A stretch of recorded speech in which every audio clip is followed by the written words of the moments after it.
Hello again. Every year, thousands of young British people head abroad on what have become known as gap years. These occur when school leavers choose to take a year out to travel around the world before starting university. They often go to Australia, Southeast Asia, the United States, South America, as well as various other locations. Here is an apparently absurd question. Can anybody seriously imagine the governments of any of the countries visited by British teenagers allowing them to sit in judgment upon that country's citizens in a court of law, giving them the power to send people to prison? Of course not. The idea is utterly ridiculous. Incredibly, though, just such a scheme operates in Britain, one which gives foreign teenagers the power to send British people to prison in their own country. We shall explore the details of this mad idea shortly.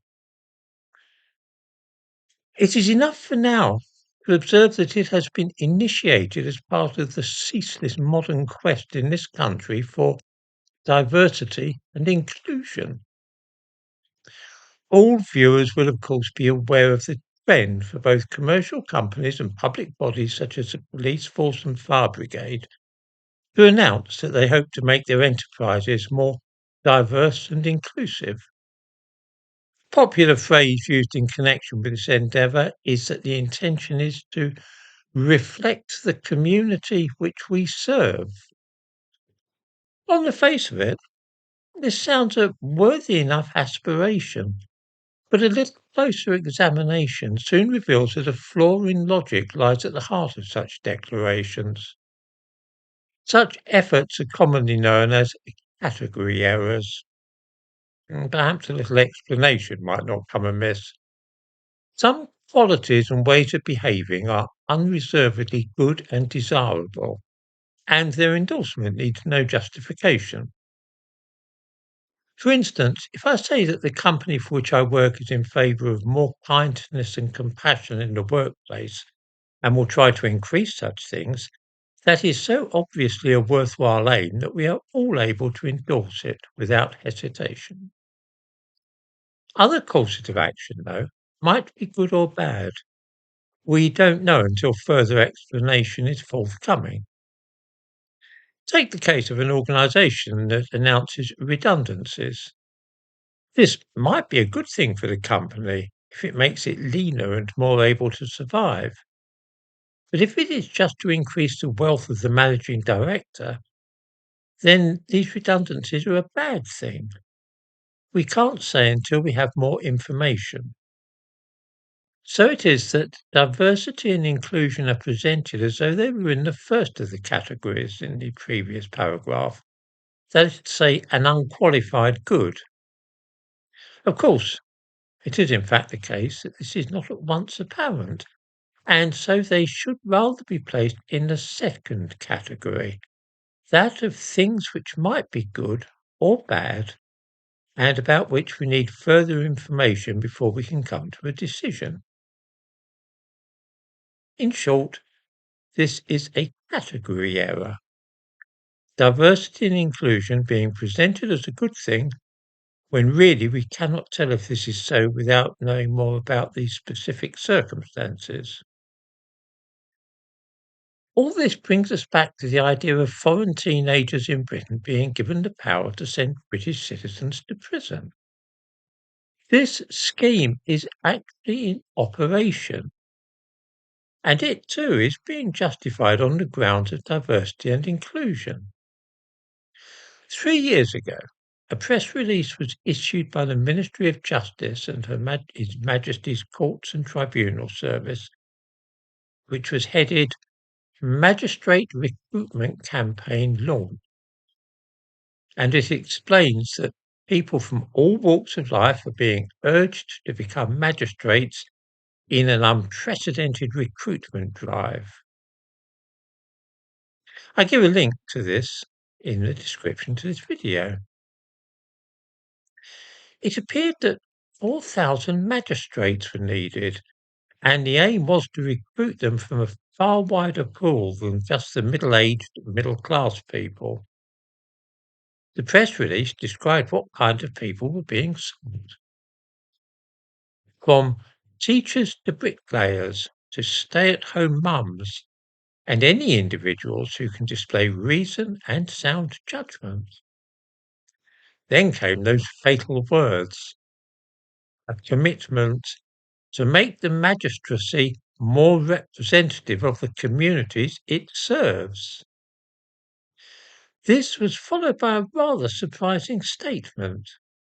It seems that this campaign would specifically target younger people, with anyone over 18 encouraged to apply online.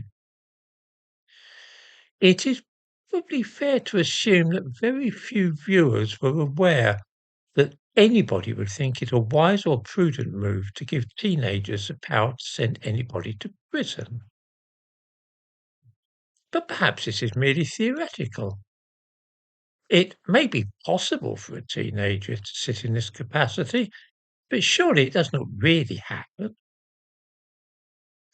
In fact, the first teenager was appointed as a magistrate in Britain as long ago as 2006.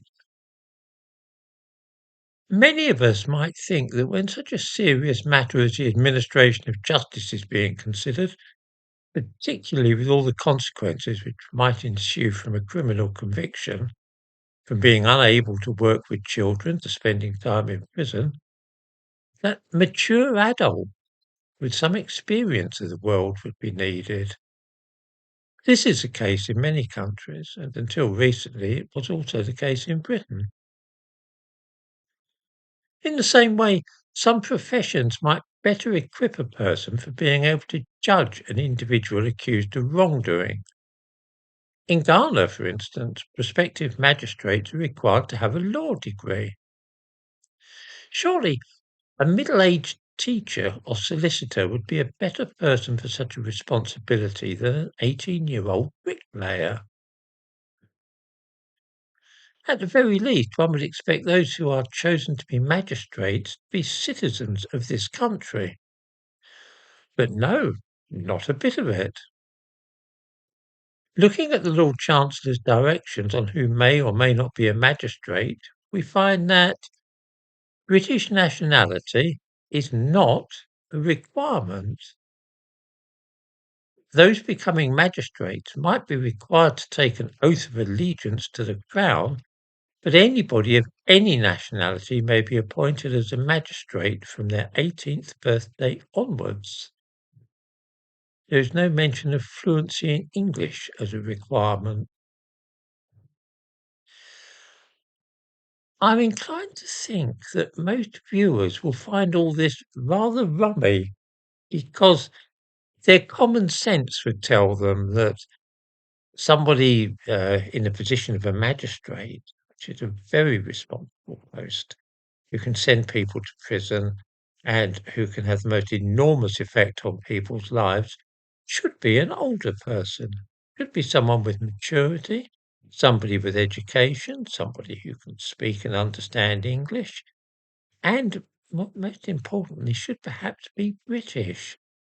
The idea of foreign magistrates sitting in British courts makes one a little uneasy.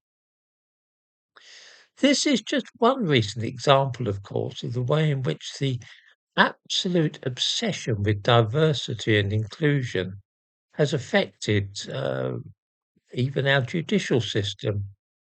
Maybe it's not quite so important if the recruitment is, say, shop workers and that the desire is to have a particularly diverse workforce.